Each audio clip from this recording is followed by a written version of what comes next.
I can help you? Yeah. I need a number 3. One number 3. I need one number 3. I need 2 number 7s. You need a number 7. Yeah, Like no onion on the numbers. No. Well, put No onion onion. on one of the 2. Okay. And take onion off of the other one. Is that it? No, that's not it. I got more. Okay. I also need one of the dessert things with like the cinnamon and the churros? I need extra icing on the dipping sauce, like 2 cups of ice. more than you would give the average person. Well, come on, son. You know, You I need anything to I need everything with extra sauce. Every single thing on the whole thing with extra sauce. Okay, anything to drink? Just 1 large soda. This is all for me. Oh, okay. I live alone. I don't have anybody. Well, that's So, sad. That's why I'm power eating. Power eating? Yeah, power eating. It's like whenever like you're not pregnant because you're a man, but you still have to like console your feelings, and so you go with familiar flavors and in excess in order to make yourself feel better. I mean, does that just make you fat? Yeah, I know. Right. I know it's counterproductive. Oh, okay. Fucking how much? It's gonna be $13.57. Okay. All right. Half of my daily earnings. Great. All right. See you at the All window. right. I'm pulling up.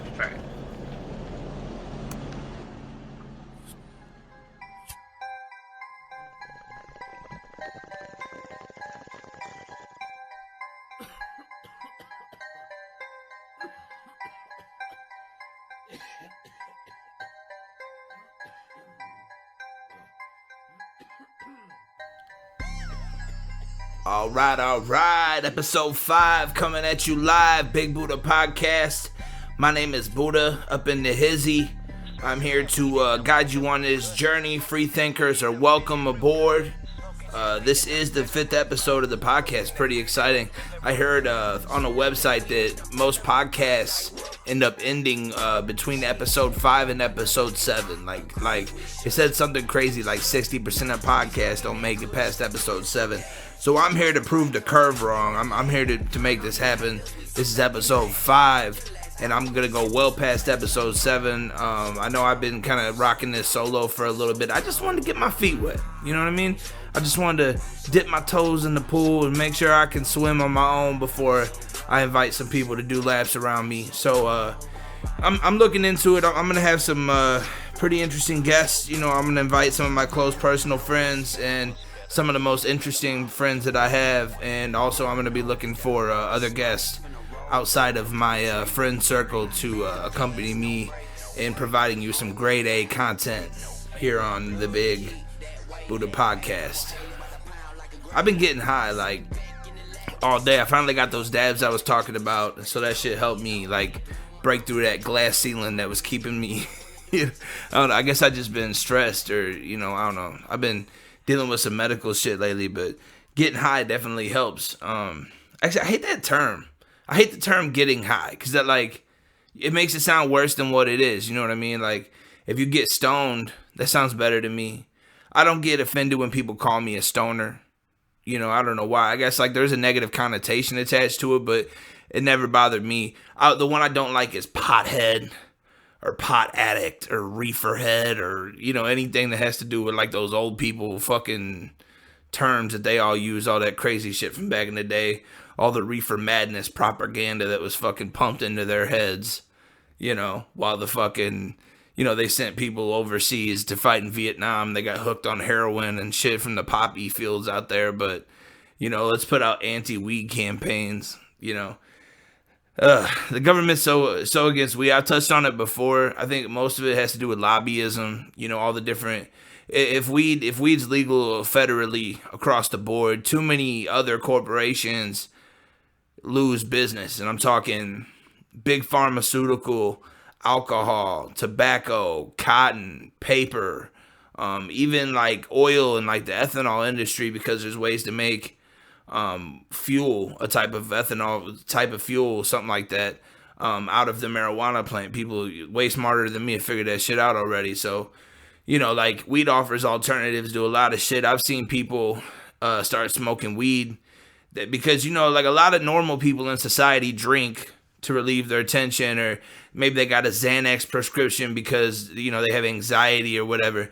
I've seen people take 7 or 8 pills daily because if a doctor prescribed them to, cut it down to maybe 2 or 3 just because they started smoking weed. And what it is your state's gonna deem it appropriate or not appropriate for you to smoke. People here in Illinois are just now getting their first little glimpse of freedom. So now people that wouldn't have normally smoked like 2 years ago, you know, they might even look down or talk down on stoners, are all eating their words because they're waiting in line up at the pot shop in Sawyer or in Collinsville. I'm happy about it though, man. I saw hella old heads out there, and you know, these are either people that were buying weed off the street secretly. You know, these are your mamas and papas that sneak out and, you know, they're 50, 60 years old. They're out doing one hits on the back patio, you know, hiding from yelling at their kid about smoking weed, and then they're out smoking weed. You know, I don't know. That's just funny to me, but they're all eating their words. Like I said, they're all down there smoking, and I don't know. I just hate the term getting high.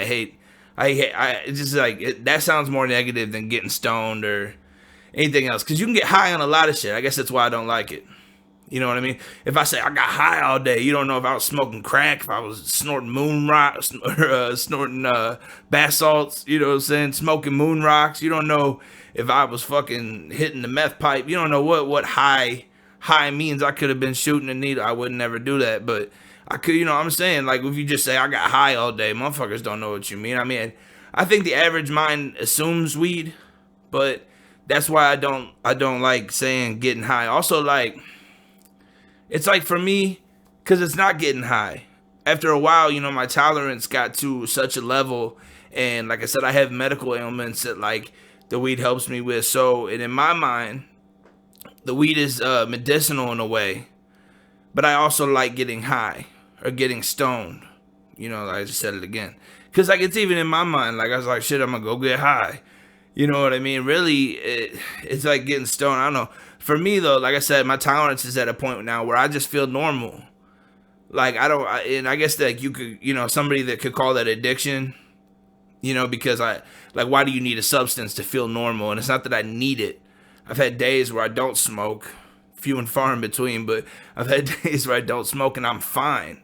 You know, I might even have a better short-term memory, you know, as a side effect of not smoking. But other than that, like, I feel like I'm much more compassionate. I'm much more patient. I'm a better person when I do smoke weed. And so, yeah, like getting high versus getting normal, you know, it's different. Because in society's eyes, that's always going to be a negative thing if you say I'm getting high. You know, I don't know. I've heard some people say get medicated, getting stoned, you know, I like those terms, but getting high just seems negative just because there's too many. It's too wide of a thing, too eclectic. You could do whatever. You could smoke whatever, do whatever drug, and you're still getting high. So, you know, I feel like weed should be in a class of its own, for sure. I think getting stoned is a pretty good one just because, like, that only applies to weed, really. You know, I mean, unless somebody doesn't know what they're talking about and they look at you and you're on pills and they're like, oh, this dude's stoned. You know, but you gotta be a dumb motherfucker to look at somebody on Xanax and think, oh, man, he just smoked some weed. Some fucking powerful ass weed. I've done some shit on Xanax. Boy, I'm telling you what, that's just the devil, bro. Xanax is the goddamn devil. I've done some shit on Xanax that like is totally outside of my character that I don't even remember doing it. I don't even remember doing it.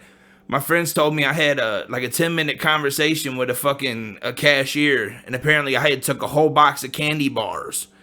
When I was like, off like my first or second bar, my first time ever doing it, I had a whole school bus for no fucking reason. And we went to the gas station, and I blacked out. I don't remember hardly being at the gas station. All I remember is like, I was sleeping on my friend's couch, and he kept elbowing me and was like, wake up, man, wake up. And I'm like, what? And he told me that I stood there at the gas station. He was like, let me get one of those. And I'm like, one of what, man? And he's like, one of those candy bars. And I'm like, what candy bars? And he's like, the ones you stole from the gas station. And that's why I popped up. I was like, I did what? And he was like, you stole all those candy bars, bro. You were talking to that cashier for like 10 minutes and put the whole box in your jacket. So I unzipped my coat. It's the dead of winter. I'm sitting there sweating. I unzipped this fucking coat jacket, and sure as shit, a whole box of candy bars falls out. And they was all smashed and hot and shit. And, you know, I don't know. I passed them around the room at that point, but I just thought it was funny, man, because I don't remember doing that. And, like, that's a small example of, like, what Xanax can, like, that was playful, right? Imagine if I would have got arrested or got beaten up or beat somebody else up or killed somebody, you know? If you black out like that, drugs that do that, it's dangerous. So, you know, doctors prescribing it for anxiety across the board. You know, there's a lot of soccer moms that, like, you know, got a lot to deal with, stress levels through the roof. They could smoke weed, but instead they're trying to play it by the rules. Maybe they got like a cop for a husband or whatever is keeping them from smoking weed. And, you know, they could just go get his prescription from the doctor. Says they do Xanax. Next thing you know, they're popping bars and sipping a bottle of wine, and, you know, you can get a little tipsy. I'm telling you, Xanax, and Xanax rage is a real thing too. Popping up out of the middle of like a Xanax nap, or somebody woke you up unexpectedly. Whoo, boy. I popped the lid off. I remember I got kicked out one time when I was all fucked up on pills, rightfully so. It was my fault for coming home all fucked up, you know. And, man, I don't remember. I was like, I had rage. I was so mad, but like, I had all my shit. Everything in my room was on the lawn in 20 minutes.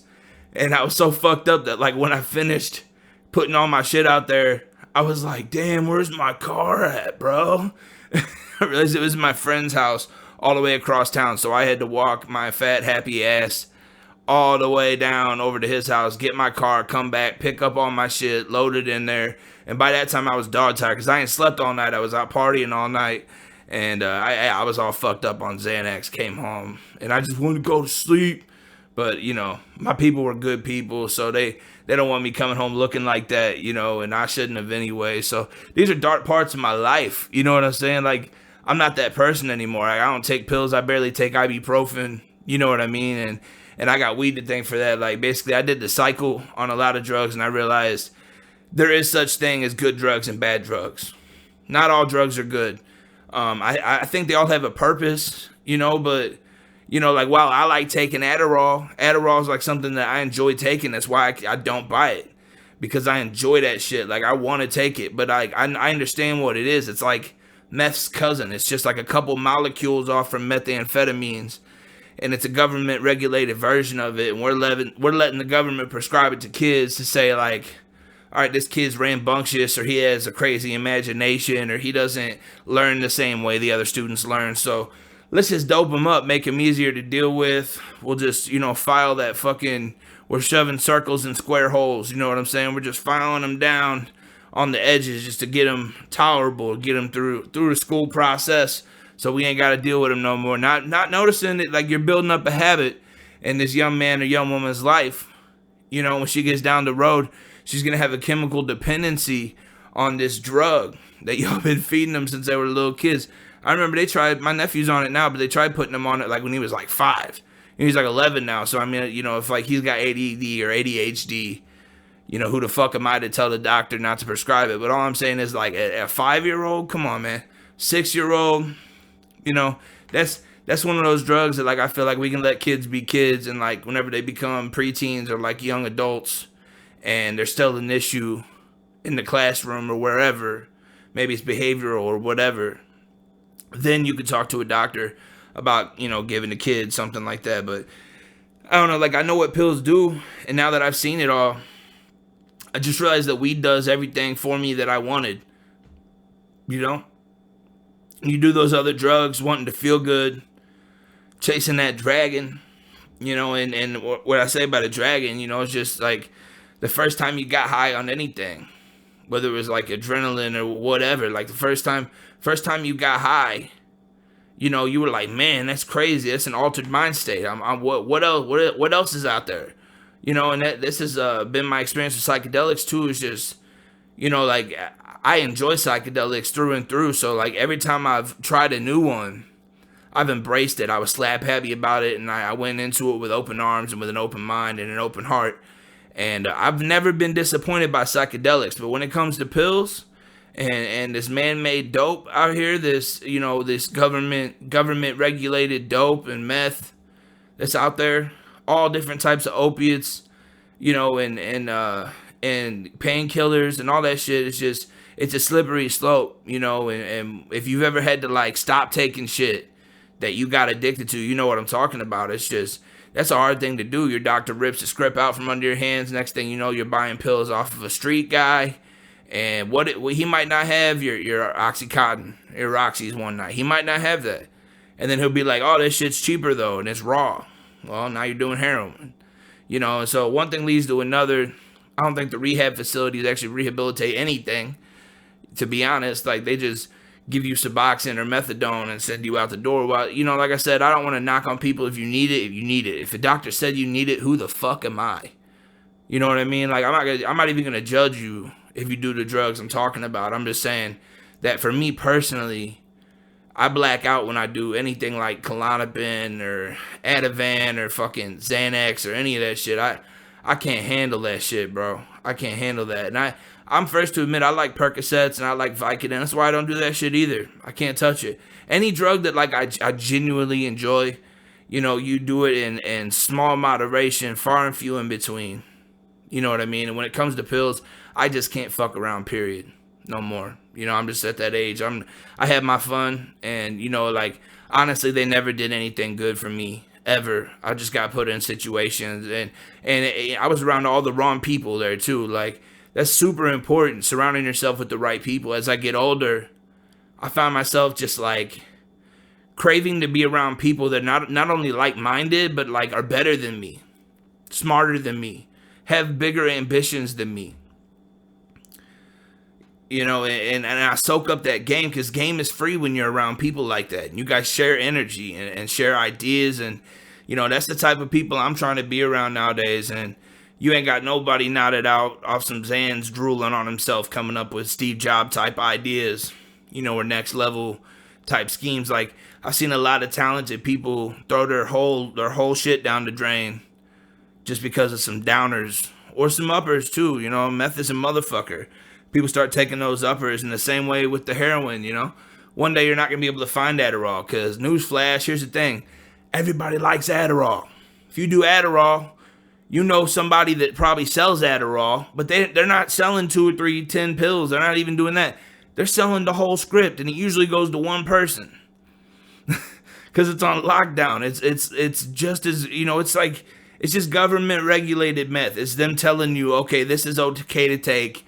Don't take that other shit because it's cut with Drano or whatever. I don't know the exact recipe, but it's got chemicals in it. These are our chemicals. We've graded this safe to take, which I will say, I'm not trying to make the argument that that Adderall is less safe than methamphetamine at all, but I'm saying they're pretty fucking close. The effects they got are close. The addiction is definitely pretty much the same thing. And one thing leads to another, motherfuckers. One thing leads to another. Smoking weed has balanced me in the best and the worst times. And like I said earlier, I'm a much more patient, compassionate person. I'm well more thought out, even though I say and like and man a million times when I smoke weed. I feel like I speak from the heart a lot more, instead of worrying about what other people think. If I'm just sober, stone cold sober, I'm likely to say some shit that like I don't mean, because I get upset more easily, and everything. Like, we just help me in so many different areas. I don't know. And like, I smoke alone a lot. Like, I enjoy smoking with other people because the conversation is fantastic. Like, when you get, especially somebody that doesn't smoke weed all the time, if you get them high and then start asking them like weird questions about like aliens and the universe and what they believe, and as far as like, I don't like religion and politics because that'll kill my shit. I got a friend, fuck it, I'll shout him out. What's up, Chris? Chris Harper's out there, my buddy Chris. He's a DJ, and he's a super smart person as well. He's just ultra political, and he's like right wing, and I'm left wing, and like, man, like, I love talking to Chris because it's like some of the most intense, like it's intense conversation, but it's also like we learn from each other. Like, he's willing, even though he doesn't agree with me and I don't agree with him on most things. I'm not gonna say all things, 'cause we do have things we agree on, but most things, like, I don't know. He's willing to listen to me. I'm willing to listen to him, and that's all it takes. You know what I'm saying? But man, I will blow a whole quarter bag sitting there going back and forth with his ass. I'm like, man, you just blew my shit. I gotta roll another one. So there's certain topics I don't like touching on, like when I'm smoking weed, but overall, like when you get people into like that deep water area of conversation and you ask them about weed and they don't smoke all the time, like you're going to see a different side of them because weed makes you think different. Like I saw a meme that one time that was like, Cap, how do you, not let them know you're high? And he's like, well, trick is I'm always high, and like that's the way I do it. So like you probably wouldn't know unless I didn't smoke. Like one time I went into work and I was real irritable and real short and whatever. And, my boss was like, like what's going on? Cause I was like real quiet and he was like, you're quiet. What's going on? And I'm like, man, I'm just, rough day, blah, blah. He's like, well, did you smoke too much? I'm like, no, the problem is I'm not high. And you've never seen me with not high. You've never seen me not high. You've only seen me stoned to the bone. Every time I've ever talked to you and hung out with you and met you and worked for you, I've been high. And he's like, man, you want to go outside and take care of that? So, act like this, and, yeah, shout out to my boss, you know what I'm saying? But yeah, I mean, good conversation though, when you're smoking is always a good thing. But also I enjoy that like solitude. Like I got morning ritual, when I smoke, and it's like I can sit there by myself and smoke. Sometimes I smoke in my car just for like old time's sakes. I love driving on roadies and shit, like with other people too, but a lot of times that's just where I clear my head. I'll roll up a couple or I'll pack a couple joints and I'll go hit the back roads and just cruise and smoke. But I hate like house flies, like when they get in your shit. But like the other day I was smoking by myself and I like faced like 2 joints in my car and I had no airflow going. I was like true blue hotboxing it. I mean, I'm sweating my dick off. These flies are sweating. But there's 2 of them, and they're flying around my car. They were annoying the shit out of me at first, but then I just started, like, blowing weed. Like, they would land on my dash, and I would, like, gently blow the weed over where they're at. And, next thing I know, smoke filled the car. Like I said, I smoked 2 whole joints with them. And halfway through the second joint, I don't know if I was just stoned or what, but I noticed, like, these flies, like, started crawling slower. Like, they were flying, like, a lot less. Like, weren't flying at all, pretty much. And they're, like, trying to, like, feel their feet, like they're walking real slow on my dashboard. And, like, they were together, too. Like, they wouldn't, like, get away from each other or nothing. But they were, like, I feel like I got the flies high. I don't know if it was just me, but I got them stoned to the bone. And, yeah, that shit was hilarious. I don't know if I killed them or what. If I left them in my car, they might have died, but by the time the second joint was done, I forgot all about them. I don't know. Maybe they were a figment of my imagination, but you ever got so lonely that you got 2 houseflies stoned? Because that's your boy. I went and took care of that. I think it's funny, man. There ain't shit to do in St. Louis, y'all. We got weed. We got, I don't know, sadly, we got drugs or sex. St. Louis is number 1 for, like, syphilis and chlamydia. You know what I'm saying? And we're also a big sports town. This is a big sports town. It used to be the Rams, fuck Kroenke, but we did have the Rams in St. Louis. The St. Louis Blues are a staple. Everybody loves the Blues. If you haven't been to a St. Louis Blues game, I don't know about other NHL teams for real. I imagine it's good across the board, but a St. Louis Blues game is a motherfucking experience. If you ain't ever been to a St. Louis Blues game and you ever get I don't know about coronavirus. I don't know how this is going to affect shit. We haven't been doing crowds or whatever, but if you ever get the chance, if the world ever goes back to normal, you should go to a Blues game. It's a lot of fucking fun, and even if you don't like hockey, it's pretty exhilarating. I do like hockey. Hockey's one of the 2 sports I shouldn't say 2 because I do watch. I watch a lot of UFC. I watch a lot of fighting and MMA. I enjoy the shit out of like the competitiveness and the discipline that it takes to do that, and it's like 2 badass motherfuckers like dueling with each other, and that's why I like UFC. But outside of that, like a ball sport or like a team sport, I enjoy basketball, NBA, college basketball even, and of course NHL. I like hockey. It's high impact. It's fast. All the other sports kind of bore me, but we do have a winning team here in St. Louis. Probably the biggest team that we've ever had. And for the longest, the St. Louis Cardinals. It's a baseball team, Major League Baseball. And we have several fucking titles. I think second most in history, second to the Yankees.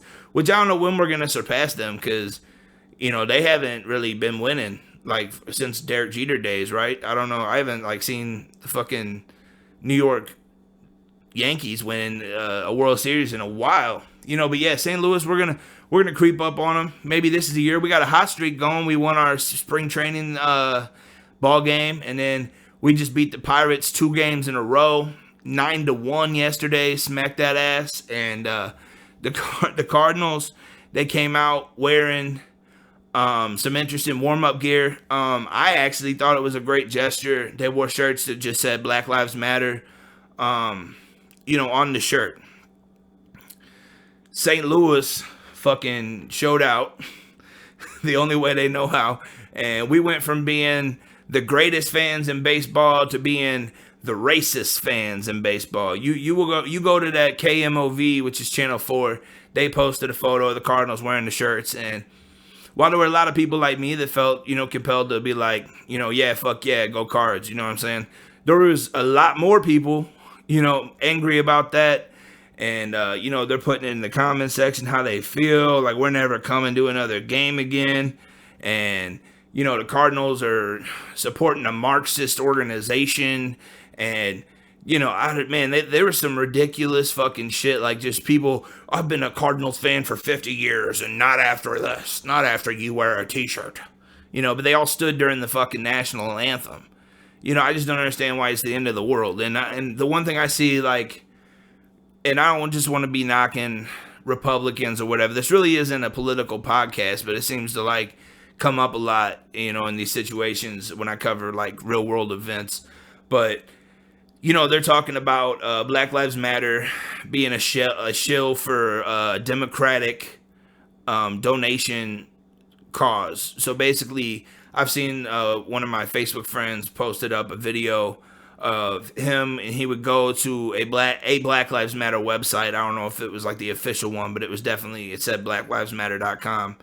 And whenever you hit donate, it takes you to a page called Act Blue, and it's a Democratic donation page, and like, wow, I understand, like, the reason why I don't like that is because it's misleading, and people think that they're donating to the black community or to an African-American cause, for equality, and it's going to the Democratic Party.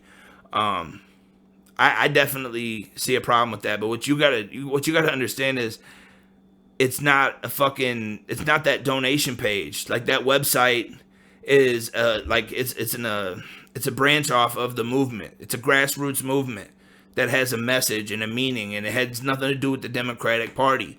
Now, if the Democratic Party implements, bills and laws and stuff that will benefit people in poor sections of the country, and specifically people of color, in a more equal way, getting treated how they get treated with the criminal justice system and all of that, then okay, like maybe people should choose to support the Democratic Party if that's what they want to do. Or if you want to support the Republicans, cool, that's what you want to do. But you got to understand, Black Lives Matter has nothing to do with the Democratic Party per se. If that website has a donation page that goes to the DNC, that's fucked up. But that's literally what y'all told these people to do. You told them to take to the streets. You told them to go to the voting booth in Washington. You told them to take it to the courthouse. That's what you told them to do.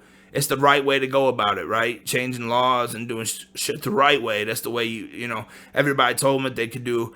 I just think that they should have let the people choose to do it for themselves. With that whole donation thing. Like, that was the only thing that rubbed me wrong, for real. But like, you have to realize the movement's bigger than that. That those shirts reflect the movement, not that fucking website. You know what I mean? Like, all the people are so mad that Black Lives Matter donates to the Democratic Party, and they forget to realize like what the movement. Not that they actually give a fuck, because the people that are mad, I will say that the people that are mad at the people wearing the t-shirts aren't mad because it's a Democratic thing. They're mad because it says Black Lives Matter. People, and I love whenever they say all lives matter. If you have to put a color in front of that, then that makes you racist. And then right after that, they'll say blue lives matter. Well, I'm like, which is it? We can't have a color, or is it blue lives matter? Also, what are blue lives? Like Papa Smurf? Like, I'm blue, I would eat, I would die, la would dee. What the fuck are we talking about? Like that bitch from X-Men? Like, what blue lives? Like, I'm just saying, being an officer is an occupation, and while I've clearly stated how I feel, being a cop's a hard job and all that shit. Like, you have to realize that the reason, like, Black Lives Matter does not mean only Black Lives Matter. And I know y'all are sick of hearing that, but it's the goddamn truth. They're not saying only Black Lives Matter, but what they're saying is we have to talk about Black lives because they're being offed in record numbers, and not just by police and whatever. I understand street violence and all that shit. Black and white crime, black on white crime, black on black crime, white on white crime. Crime is crime. To compare, like, crime based on ethnicity is fucking stupid. But what you can say is that a huge chunk of the population in jail. Don't forget, I mean, that America is number one per capita, most people incarcerated in the entire world. We have more people in jail than any other country in the world. And you can say, all right, we're bigger or whatever. I get that. But, like, you have to realize that a huge chunk of that population is people of color, African American and Latino people in prison forever in a lot of cases. Like, we talked about the 3-strike policy, which I found out recently that Biden is one of the people that helps support the 3-strike policy. So while I'm getting down on Republicans, let me get at you Democrats really quick. How dare you support a candidate that has been as politically racist as Joe Biden in his past, not only in comments that he's made, but things that he's voted for, and act like he's your person. And I understand what some people feel. It's just like anything's better than fucking President Cheeto. I get it. I don't want Donald in there any more than anybody else, but let's not go from one bad situation to another bad situation. You know, we go from one old white racist sex offender to another old white racist sex offender. You know, I think the whole election thing this year is booty. Like, the whole shit is just terrible decisions. Like, even to the point where, like, if Kanye West ran, he's a better decision than the two of them. And I don't want him to be president. Can we just agree to be cool? Can we just, like, say, okay, Anarchy 2020, let's just all agree to be cool. You know, like what do we need a president for? It's ridiculous. I've heard, Joe Rogan say it before, but it's absolutely ridiculous that one person has a job as big as that. You know, because, like, there's too much weight on it too. Because the left is never going to agree with the right. The right's never going to agree with the left. And now it's come all the way down to baseball. You got to realize half of these players, doesn't matter white, black, Latino, or whatever, they have black friends and black teammates in a lot of cases, black family members in their lives. There's people that they love, and they're wearing that shirt to show support for people that they love. I doubt they held a gun to any of those players' head and was like, if you don't wear this fucking shirt, you're not going to get to play. I doubt that very much. They wore that shit in support for a cause that is real and for people that they love. And I've said it before, even if you don't agree with the cause, you have to agree with their right to protest, because that is your right to protest. When you're pissed off that they're removing bump stocks from fucking ARs and assault rifles, when you're pissed off that they're making you wear a fucking mask at Walmart, I want you to be able to go out and march in the streets. I want you to be able to do that too.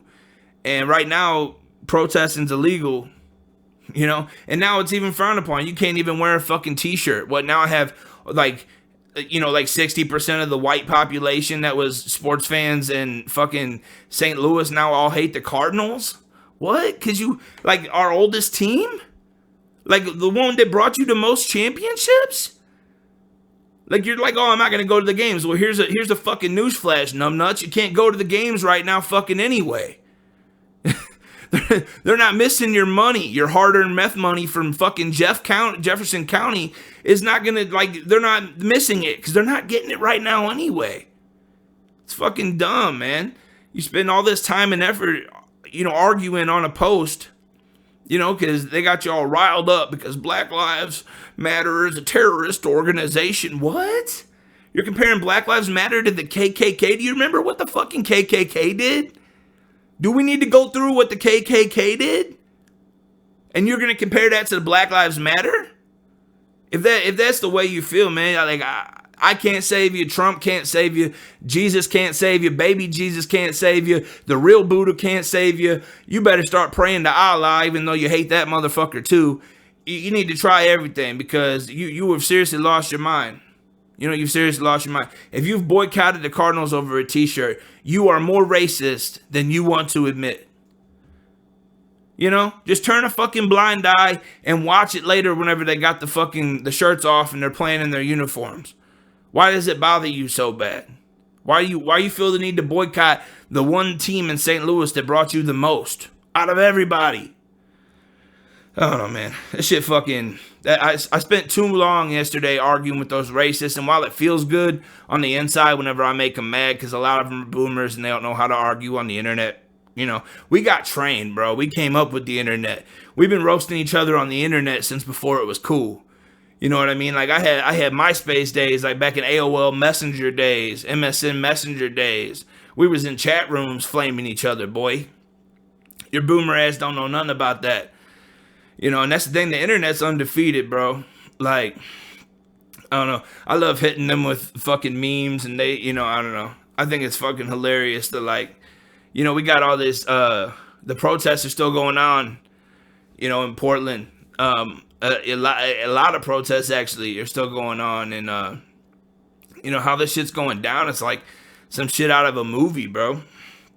Some shit out of a movie, and it's ramped up. You know, to be honest, it got to the point where, like, well, you know, Trump sent those jump out boys, those are U.S. Marshal, you know, hit squad pretty much came through. And the first night they cleaned up house, bro. They pushed protesters out. They, you know, tear gassed and used like Israeli military tactics to corral protesters and then tear gas them. You know, they did all that and it worked.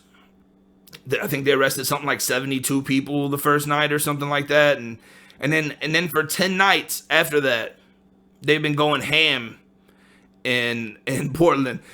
And right now, I saw some videos earlier, and like, while it's sad that this is happening in an American country, it is funny as fuck that we got a coalition of guys out there with fucking leaf blowers and clips with different battery packs on them, ready to go out there all day. And what they're doing is they shoot the tear gas. They got like little shields or umbrellas. They block the tear gas canisters, and then they smother them with like, they either hit them back with hockey sticks or they smother them with street cones.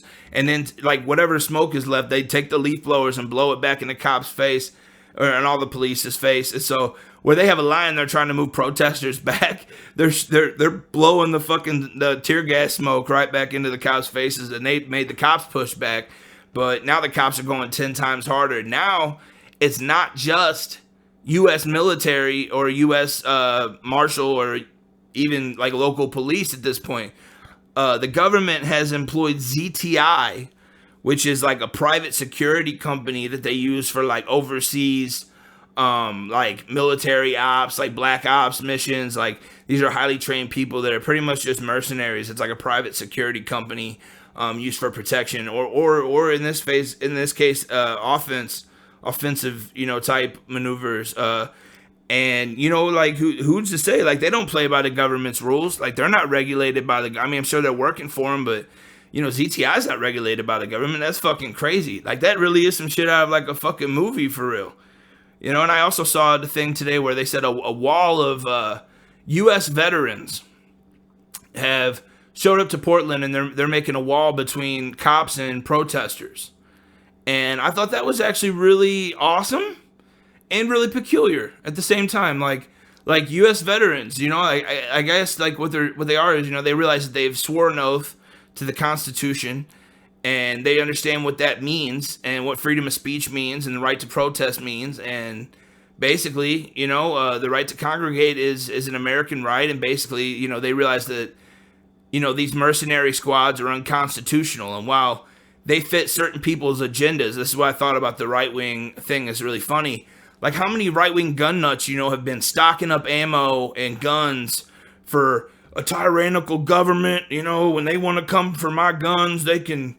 You know, they can have them, but, you know, they're going to get the bullets first and all this shit. Like how many people you know in your life that collect guns and are right-wing, you know, that are all about, that were, you know, 2 years ago, we're all about, you know, fighting injustice and, you know, we're all about freedom of speech and the Constitution and don't tread on me and all this shit. And now that Trump is the one implementing the and also now that you don't agree, because you don't agree with the protesters now, like they're not just protesters, they're calling everyone that's out there protesting to them is Antifa. Like there are no peaceful protesters to them in their eyes, in the right-wing eyes, no peaceful protesters. They're all Antifa. So it's all domestic terrorism, and Black Lives Matter is a domestic terrorist, Marxist, socialist, communist group. And, what they don't realize is like the person implementing martial law and all the Gestapo type shit is your Lord and Savior, President Cheeto. He's swooping down from his shit nest and he's delivering injustice to the people of America, and you guys are fucking applauding him. Like, you don't tread on me. You guys are like, tread harder, daddy. Tread harder. Step all over my rights. Only because you don't agree with Black Lives Matter, or you don't agree with police brutality being an issue. If you don't agree with what they got going on, but, you want to fight all day for your right to protest and for your opinions. And you'll die fighting on whatever hill is being argued about that day. But you're not going to, you're not able to step outside your own shoes and look at it from an outside point of view and say, all right, well, maybe them protesting is a good thing because it reserves my right to protest when I believe in a certain cause. I don't know. I spent too much time on that. We have whole episodes about these protests and shit, bro. I feel the need to tell y'all how I feel, whether you like it or not. Also, I thought it was pretty funny. The leaf blower boys out there getting it, making it real hard to tear gas protesters, And it's still one of those things too. Like we have, protests going on, but like all these people congregating got me worried, man, because COVID-19 still around. It's still a thing. It hasn't left. It's in its prime actually right now. It's ramping back up, it's according to the numbers. I know a lot of people say the numbers are bullshit. I understand that they're inflated, and I understand that hospitals have been paid money to, not fake numbers, but to influence numbers to, basically they get more money if they have a COVID patient and so on and so on. So while there's incentive to cheat and, while I believe there is some evidence of that happening, it makes fucking sense, like the areas that they're saying, like Florida and Texas and New Mexico and Missouri, huge Republican states, huge red states, they're pretty much living like COVID never happened. Like they're not wearing masks, they don't want to wear masks, so it's infringing on my American rights and all that shit. So that makes sense that those are the places that have the worst numbers. That makes sense that those are the red spots, because those are the Republican states, the heavily Republican states that refuse to follow CDC regulations because they believe it's some like two-party Democrat-Republican war conspiracy hoax and bullshit. And I'm telling you guys, I know people in my real life that are sick with this. My dad, my stepmom, and my nephew, he's asymptomatic, thank God, but he tested positive, and they all tested positive. So here's what I'm saying to you. This shit is real. It's real. It's out there still. My dad wears a mask every fucking day, and he still got it. So, like, while I'm saying, like, okay, maybe the mask doesn't work, but, like, if he was out breathing and he doesn't know he has it, what it does is it stifles his breath. And if you're stifling your breath and you're not breathing in the shit he's breathing in quite as easily, not saying that you're not going to get any particles or none of that shit. I understand the N95 mask doesn't work, blah, blah, blah, blah, blah. I get it. What I'm saying is, like, even if it's just to be considerate, like, it's not the end of the world. And all I'm saying is, like, it's shit's still out there. And, I'm worried about these protesters, because, like I said, I support the protesters. I don't want to see anybody get sick. I don't care. I don't care if it's right wing or get together. Like, you guys have conservative rallies and shit. I'm worried about y'all, too. I'm worried about y'all more because you don't wear masks and you don't believe this shit's real. Like, it's going to hit you like a ton of bricks. And then you got to quarantine and you got to, go back over everybody you've hung out with and you've possibly infected your family at that point, and it's heavy, like, because it's just not going away. We're still dealing with it. And the question is, I think everybody wants to know, where do we go from here? And the truth is, nobody fucking knows. We're like, everybody's waiting on it to get worse. And what I'm telling you is Bill Gates and these motherfucking cronies, his Chinese communist buddies, and all the people in America that fucking, Fauci and everybody that invested in this vaccine, they did not waste their money. Do not worry, because eventually there's going to be a vaccine. There's going to be something that they're going to want you to take. And I'm going to let you know, like, while I believe in being safe and whatever, if I don't have it, I'm not taking that vaccine, man. I haven't got a flu shot in 10 years, and I know a lot of people are like, that's taboo. Yeah, I haven't had the flu in 10 years, though, either. You know, and I'm not making that case. Like, if you're sick with COVID, or if you've had COVID, or like, you know, you're susceptible to it or whatever, you know, I'm not a medical professional. I'm not going to tell you to take or not take the fucking vaccine. I just know that I don't want to take it for many reasons. And also, like, don't force it upon me. If it's a mandate, then I don't want it at all. You know, if I can choose to take it, then that's one thing, you know, but if it's a mandated thing, that's where you're going to see a lot of resistance on both sides of the coin. Doesn't matter if you're left or right wing. You're going to see resistance from people if you try mandating a vaccine like that. You know, and, you know, the 25th, which was just yesterday of July, the unemployment aid, so like the additional $600 a month on unemployment has ended, and bill deferments are ending. And so as of such, there's max evictions going on. On March 27th, the CARES Act was signed into law, including a moratorium through July 24th on evictions for those living in homes funded by federally backed mortgages who rely on housing vouchers. So Section 8 living, pretty much, like low income Section 8 government housing is basically what that's saying. And this protection covers roughly a third of renters and expires today, the 26th. It expires today, putting millions of families at risk of losing their homes in the middle of an unprecedented health and unemployment crisis. The moratorium ends. Landlords must give renters 30 days still before filing a complaint in court. Some states and cities have their own bans on eviction, so renters should check with their local government if they receive notice. So, you know, like they're saying, like they've had deferred payments during this time for coronavirus or whatever. And if you live in one of those government subsidized houses, you know, like the Section 8 houses, basically they're going to make you start paying your rent again, you know, and with so many people being out unemployed still, myself included, you know, like I had a job and I had to quit working that job because of COVID, you know, and like while there's certain places that are still up and moving, not everybody went back to work right away. And it has nothing to do with being lazy. I know like a lot of essential workers out there are salty, and I can't take shit away from y'all because y'all worked hard in a scary time. You know, going to work right now is nerve-wracking, and it's like, honestly, like y'all should get a bonus too in my mind. There should be like an essential workers bonus. Like I think they talked about that, and there should be for sure. Like because like it's hazard pay in my mind. That's what y'all should get, is some type of hazard pay for having to, you know, blood, sweat, and tears through this, serve people during a scary time like coronavirus. You know, but at the same time, like, it's not my fault. Like, I got laid off and you know, I lost work. And if you're asking me if I'd rather take the $600 a week to sit on my dick, or if I'd rather go to work and make potentially more than that, and still have a job. Because like I said, right now I'm unemployed. Like, I have to start from square one and find a new job. Like, I would have much rather kept my job, potentially made more money, and still had a job. You know what I'm saying? So, with over 17 million Americans that are still unemployed and unable to find work, the number of confirmed COVID cases only continues to rise.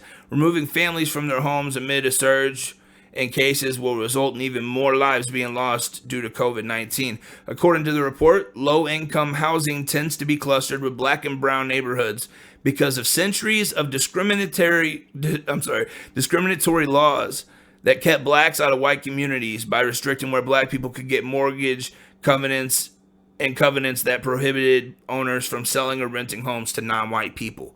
And that is the truest shit. That last paragraph that I fucked up reading twice is, you know, that's like that's the realest shit. Like, there's been zoning things that have kept black people out of, you know, white-owned neighborhoods and out of forever, for the longest time. Like, since they've been able to buy property, we've been like, oh, we don't want them living next to us. Well, you guys can stay over there. The same thing with Indians. We stole their land and we're like, oh, you guys can have these reservations, you know? And so, like, that shit's been going on forever, but, like, that shit's scary, man. There's so many people unemployed, and now you're telling me that, you know, all these people that are on Section 8, if you can't pay your rent, even though it might be small to some of y'all, if you don't have money, if you don't have a job and you're trying to feed kids or whatever, I realize, you know, like, it's hard for some people out here. You know, not everybody has it like that. Not everybody has a dad or a friend that got them a job at a nice place. You know what I'm saying? So some of these people are working low-income jobs that don't pay a livable wage. And so now you're going to take, you know, you say, all right, well, if you can't pay rent, you're out on the street. They're in the middle of a pandemic. And as the article said, that shit's going to ramp up, no doubt. All that information was from Forbes. But, you know, I don't know. That shit's crazy. I'm just hoping the best for America. I hope that we don't get to a point where we're seeing another Great Depression, even though we're kind of in it now. And something else that was depressing that I saw was fucking not only Trump, he's had a busy week flip-flopping. You know, he flip-flopped on the mask thing, and now all of a sudden he's like, I have the best masks. We have the best masks. I've always worn a mask. I carry it in my pocket. I have the best masks. My mask is huge, just like my head. You know, so now he's wearing masks. So now all like I said, something like 60% of right wings have started wearing a mask. Thank fucking God, bro. Like that's a good thing that Trump did. You know, whether he wanted to do it or not, or if he just sold out and finally put a mask on. Like shit, maybe people are gonna be more responsible. But like for them to call right or left wingers sheep and all that shit, now that like you guys are just wearing a mask because Trump said to, like, good on you, because I'm glad you're wearing a mask. But come on, man. That's the pot calling the kettle black. But Donald Trump also flip-flopped.